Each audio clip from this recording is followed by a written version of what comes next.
Eu trouxe aqui alguns sintomas, então, para a gente ficar atento nas nossas crianças.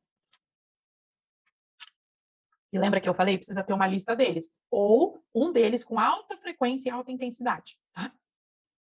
O retraimento, é preciso ficar de olho. O isolamento, gente, é normal, principalmente ali na pré-adolescência, uma criança ou um pré-adolescente querer ficar mais dentro do quarto. Tá, tem até um grau de normalidade. Mas lembra que eu falei da intensidade da frequência? Se a criança não quer sair do videogame, não quer sair do celular, se ela surta quando você tira o celular da mão dela, ou se ela está se isolando demais a ponto de não querer mais nem para a escola, ou nem ir na casa de um amiguinho brincar, ou nem receber uma visita, isso é sinal de que ela pode estar entrando em depressão ou pode estar com algum outro transtorno grave, tá? Tem que ficar de olho. Às vezes a gente vai buscar nesses relatos dessas pessoas que saem atirando em todo mundo, que se mata depois, né? Esses ataques em escolas, vai ver um dos principais, era tão quietinho, mas quietinho como? Não saía do quarto. Opa, pera lá, era calmo. Será que era calmo? Ou será que estava tão isolado que não sabia mais conviver em sociedade? Tá? Então fiquem atentos a isso. Não é comum, gente. A pandemia mascarou muito essa questão, né? Porque na pandemia as crianças foram obrigadas a ficar dentro de casa, os adolescentes também. Mas não é comum, a gente não pode normalizar o isolamento social. Ele não é normal. O normal do ser humano é socializar. Nós somos seres sociáveis, a gente nasceu em comunidade. A gente precisa estar em sociedade. Então isso tem que ser resgatado, tá? Foi um episódio à parte na história, mas isso não pode virar regra, tem que ser exceção, tá bom? E isso, depois da pandemia, ficou muito mais evidente. Então, a gente tem que tomar esse cuidado. Ah, é por causa da pandemia, agora só quer ficar no quarto. Não, é hora de sair do quarto, tá? Tem que ter momentos de sair do quarto. Vamos continuar aqui na lista. Irritabilidade. Então, uma criança muito irritada por qualquer coisa, às vezes por motivo bobo, não é normal. É normal ela ter razão para se irritar. É normal ela ter um motivo, ainda que para a gente possa se parecer pequeno, mas que para ela é significativo, tudo bem. Agora, uma irritabilidade gratuita, vamos dizer assim, do nada, né? Tem que avaliar certinho esse do nada também, se é do nada mesmo, mas assim, de algum lugar está vindo isso.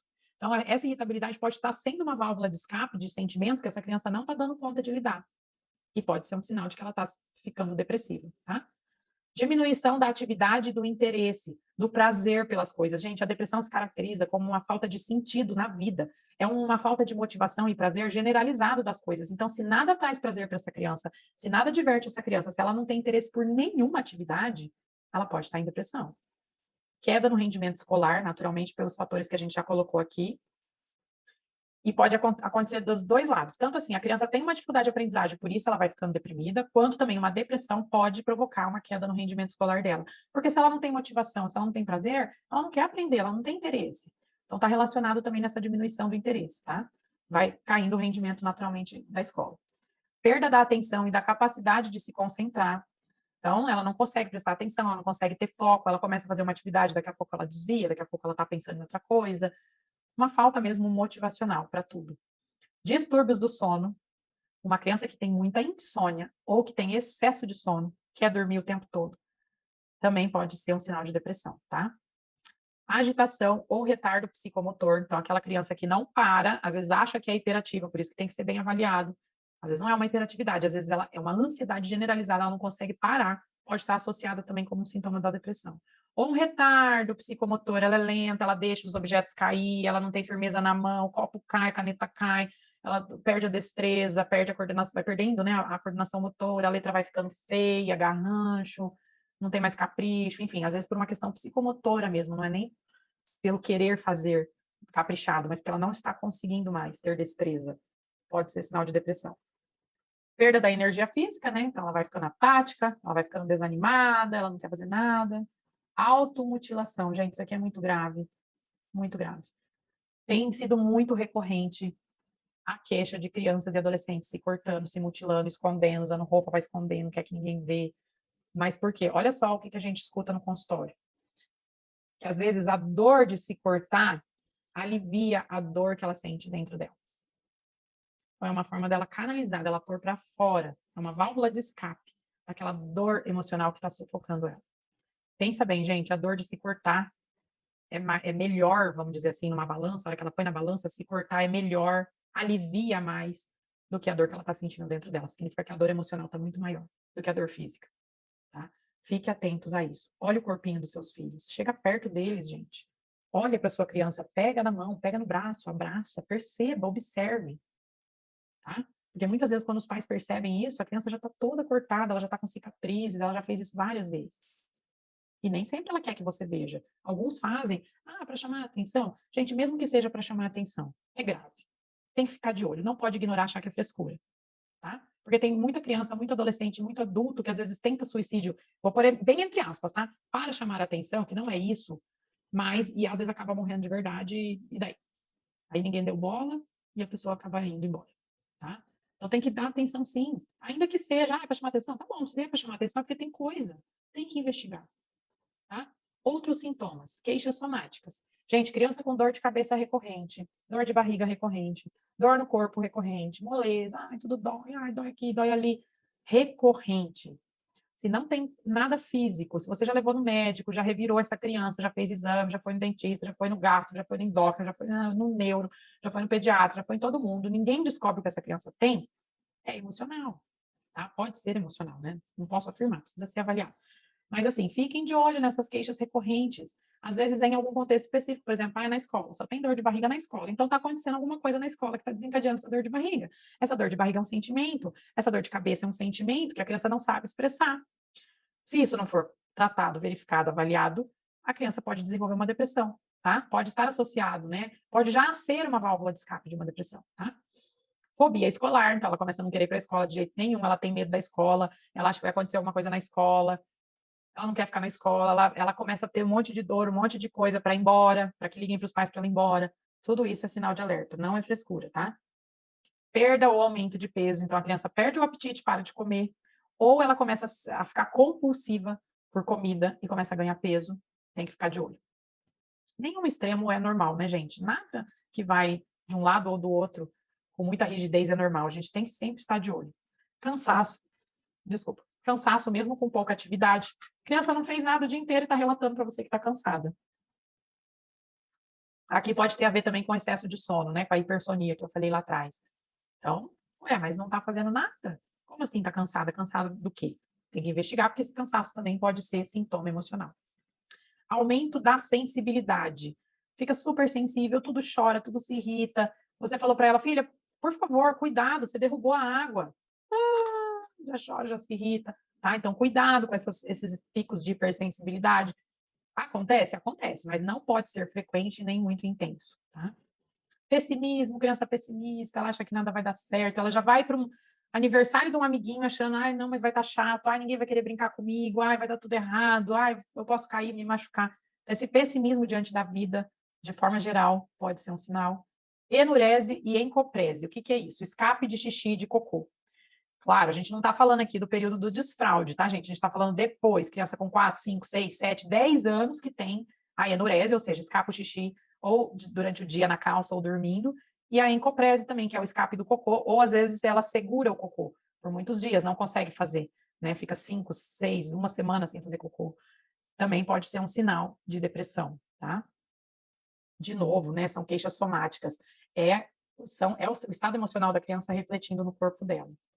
E condutas antissociais, o isolamento, a criança começar a praticar bullying com outras crianças, tá? Pode ser um fator de que ela está depressiva, ataques de raiva com outras crianças ou com os pais, agressões aos colegas do nada, começa a bater nos amigos, ter ataque de fúria, aparentemente por motivos pouco significativos, ou que às vezes fala, do nada, nunca é do nada, gente, sempre tem coisa por trás, tá?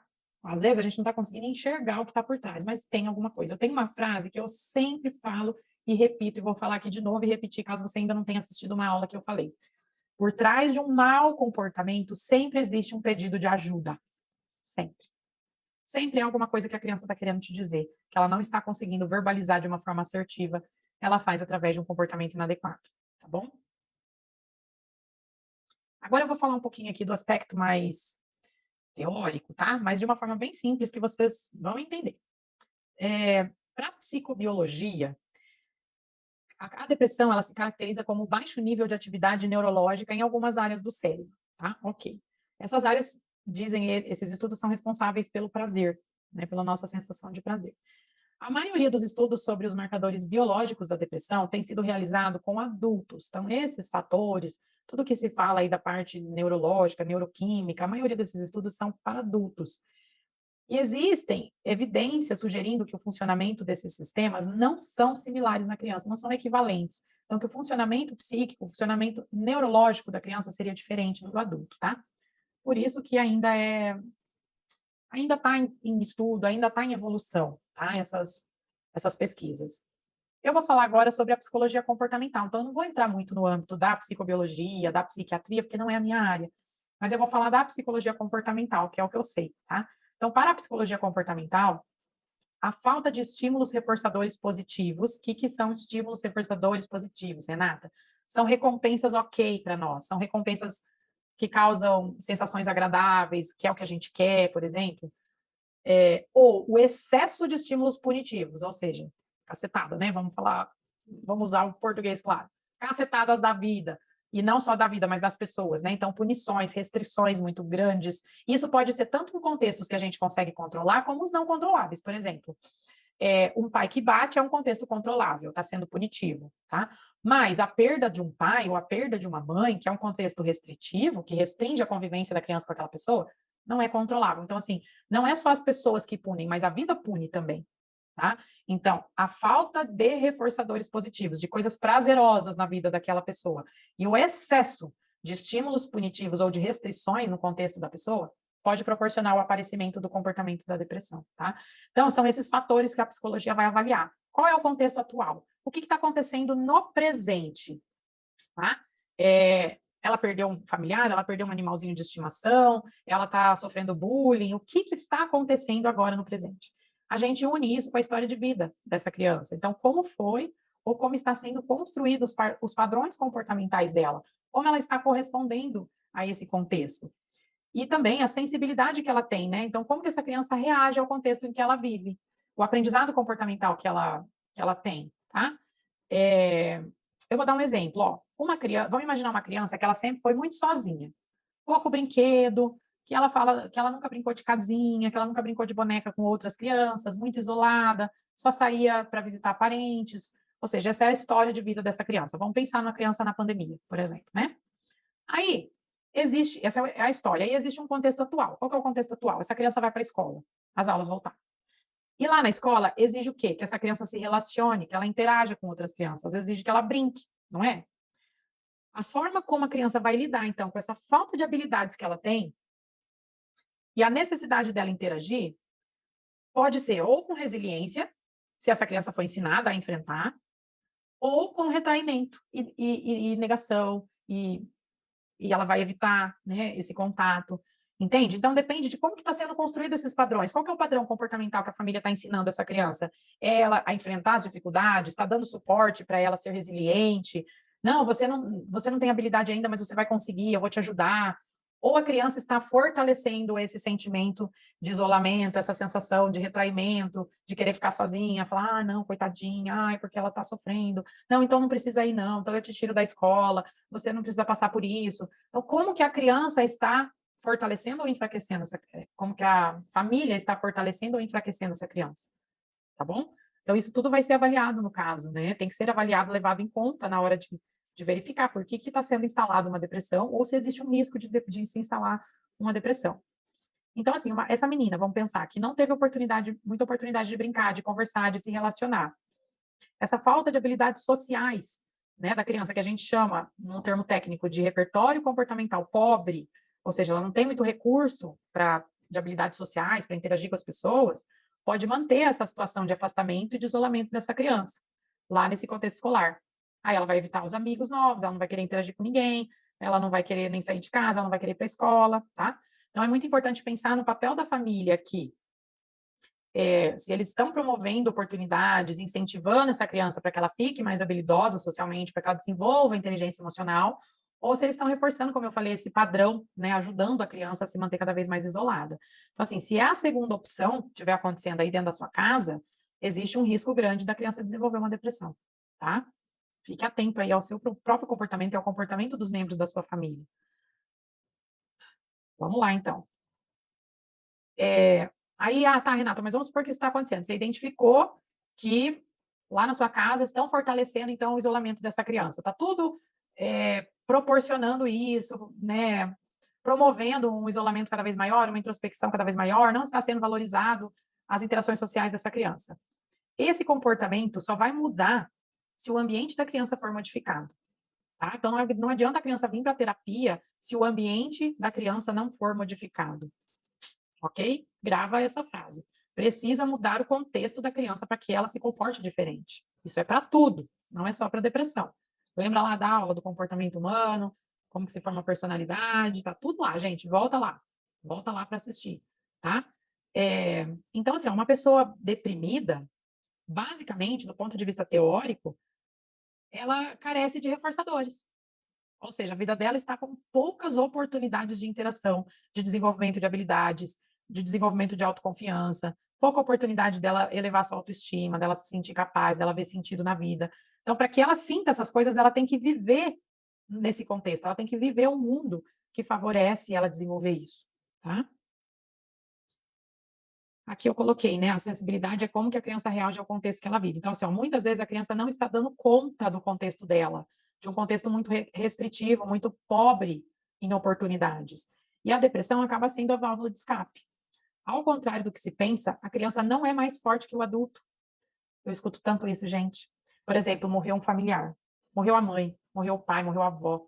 A criança pequena, às vezes, ou nem tão pequena assim, mas eu escuto às vezes a família falar: ai, mas criança é forte, né? Ai, eles dão conta, ai, eles se adaptam, ai, eles lidam melhor que a gente. Não lida, gente. É um grande engano nosso pensar isso, tá? A criança não é mais forte que o adulto.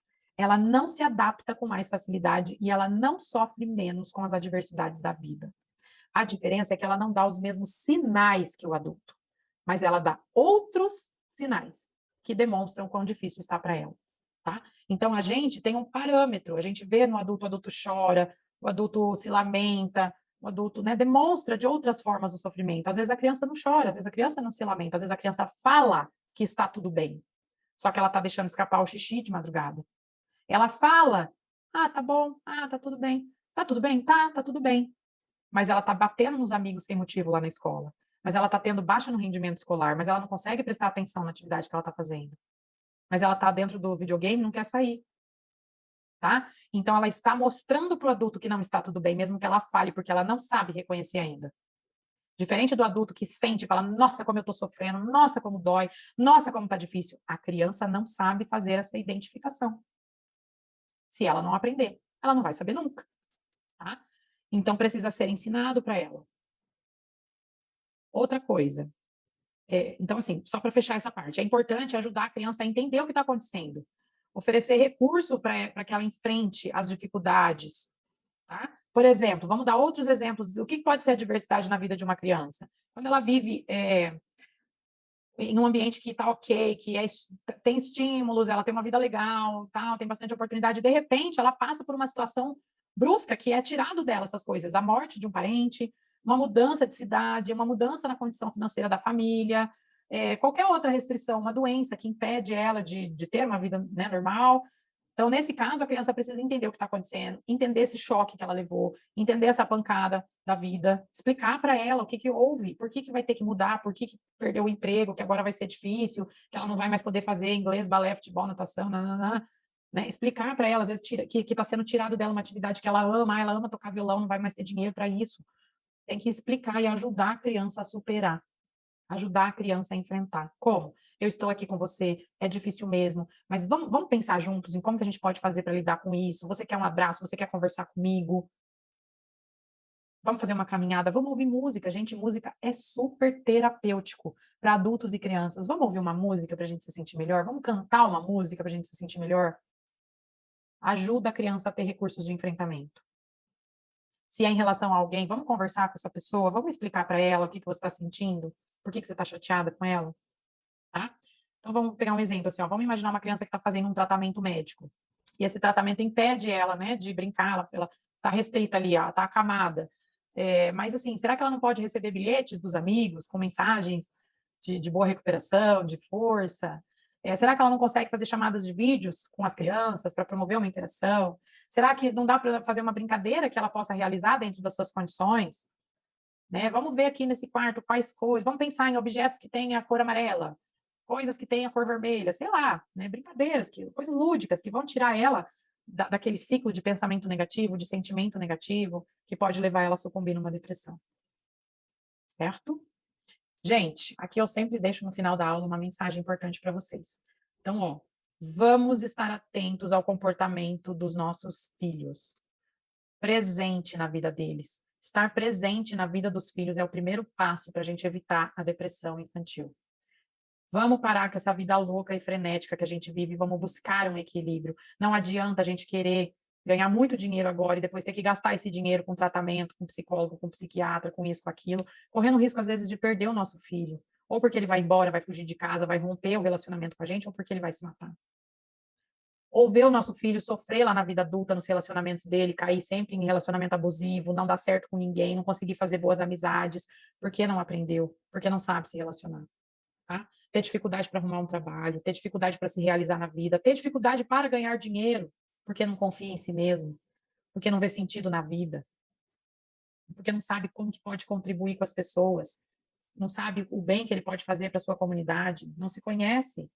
Estava muito ocupado fazendo, não sabe quem é, não sabe sentir, não sabe o que sente, não sabe sofrer, não sabe aproveitar a felicidade, não sabe ser grato, tá? Então, isso como que a gente consegue? Presença, vínculo, afeto. Olha para sua história. Se você vem de uma família que teve pouco afeto, saiba que se você repetir esse padrão, seu filho vai sofrer como você sofreu, como você sofre. E se você teve pais legais, ok, que te deram bons modelos, vamos passar isso para frente. Porque se hoje você é forte emocionalmente, é por causa disso. Tem que replicar o que é bom e, e mudar o que é ruim. Não vamos deixar esse mundo louco impedir a gente de transmitir os valores nos quais a gente acredita, os valores que a gente recebeu das gerações passadas. Gente, valor moral, ética, isso não muda nunca. Ah, a vida está mudada, a vida está moderna, as coisas estão diferentes, mas tem coisas que são princípios. Tem coisas que são sempre iguais, que tem que ser transferido de geração para geração. Vínculo e afeto é uma delas, tá? Pessoas que foram abandonadas, pessoas que não receberam afeto, elas têm problemas emocionais graves. Elas não dão conta. E tá tudo bem, gente, não precisa dar conta, mas tem que buscar ajuda. Tem que entender a importância disso, de se ajudar e de ajudar o outro. E de não querer que o nosso filho passe por isso. Não é porque você apanhou do seu pai e sobreviveu que o seu filho tem que sobreviver também. A gente não quer crianças sobrevivendo, a gente quer crianças vivendo. A gente quer brilho no olho, a gente quer alegria, a gente quer felicidade. E a gente quer crianças que vão sofrer pancadas da vida sim, mas vão saber lidar com isso. Vão saber se levantar, vão saber se reerguer. Vão continuar vivendo apesar da dor, vão continuar realizando as coisas apesar do sofrimento, apesar das dificuldades. Não vão desistir dos seus sonhos, vão acreditar em si mesmas, vão se sentir capazes. É isso que eu espero, gente, para o futuro dessas crianças. E eu estou aqui, dentro dessa plataforma, trazendo conteúdo para que vocês consigam isso dentro da casa de vocês. Mas depende de vocês, vocês precisam agir. Não é só pensar, não é só vir aqui estudar e aprender, tem que ir lá aplicar, tá bom? Caso o comportamento da sua criança tenha mudado nos últimos tempos, é importante ficar atento e buscar ajuda. Não fique esperando ela virar um adulto, gente, para ela buscar ajuda. Ai, coisa de criança, vai passar, não vai passar. Pode piorar, tá? Outra coisa, fica de olho, abuso sexual e psicológico, bullying, isolamento social, ou seja, a pandemia, superproteção dos pais, perdas, que pode ser de alguém ou de algum animalzinho, de uma pessoa que mudou de cidade, que se afastou, separação, mudança de cidade e N outros fatores externos podem desencadear depressão nas crianças. As crianças não são fortes o suficiente, lembra? A gente tem que ajudar elas a passar pelas adversidades da vida. A gente tem que ajudar elas a encarar tudo isso aí, ó, que pode estar acontecendo com a sua criança. Tá? Nem sempre a gente vai conseguir evitar os acontecimentos difíceis da vida. Eu citei coisas aqui como perdas, isolamento, né, da pandemia, às vezes bullying, separação, mudança de cidade. Nem sempre a gente vai conseguir evitar que a criança tenha que viver isso. Só que a gente pode fortalecer a nossa criança emocionalmente, para que aumente as chances dela conseguir enfrentar essas dificuldades sem sucumbir. Como que a gente fortalece mesmo? Estando atento e presente na vida dos filhos, beijando, abraçando, dizendo tanto que ama, valorizando as suas conquistas e colocando limites. Já falei sobre isso aqui. Não é deixar ele fazer tudo o que ele quer, é ser firme, colocar limite com amor, pelo bem dele. tá? Porque a criança não tem maturidade para tomar decisões sobre a vida dela. Respeitar a criança, respeitar o tempo da criança não é o mesmo que deixar ela fazer o que ela quer. Ok? Aqui, ó, mais, fortalecemos a nossa criança ensinando-a sobre as emoções, ensinando ela a expressar o que ela sente, permitindo que ela sinta o que ela sente, proporcionando oportunidades para que ela desenvolva habilidades sociais e de relacionamentos com as pessoas, incentivando sempre a nossa criança, demonstrando o nosso amor e o quanto acreditamos que ela é capaz. Fácil? Não, gente, não é fácil. Educar não é fácil. Educar exige que a gente esteja ali, exige disponibilidade, exige paciência. Toma nosso tempo, toma nossa energia. Mas a energia e o tempo que você não gasta na infância, você vai gastar na adolescência ou você vai gastar na vida adulta. Uma hora a conta vem. Uma hora você vai ter que olhar para o seu filho e resolver os problemas. Tá? Então, que seja agora, que está tudo em formação, que está no forninho ainda, que ainda é uma argila, uma massinha de modelar, que a gente ainda consegue, com mais facilidade, lidar com essas dificuldades, com esses problemas, que a gente consegue moldar a nossa criança para que ela tenha mais sucesso, mais saúde emocional na vida dela. Tá bom? Comenta aqui comigo se você gostou dessa aula, o que você achou, se você tem dúvidas, e continue aqui que toda semana tem uma nova aula para você, tá bom? Muito obrigada por estar aqui comigo. Um grande beijo e até mais. Tchau, tchau.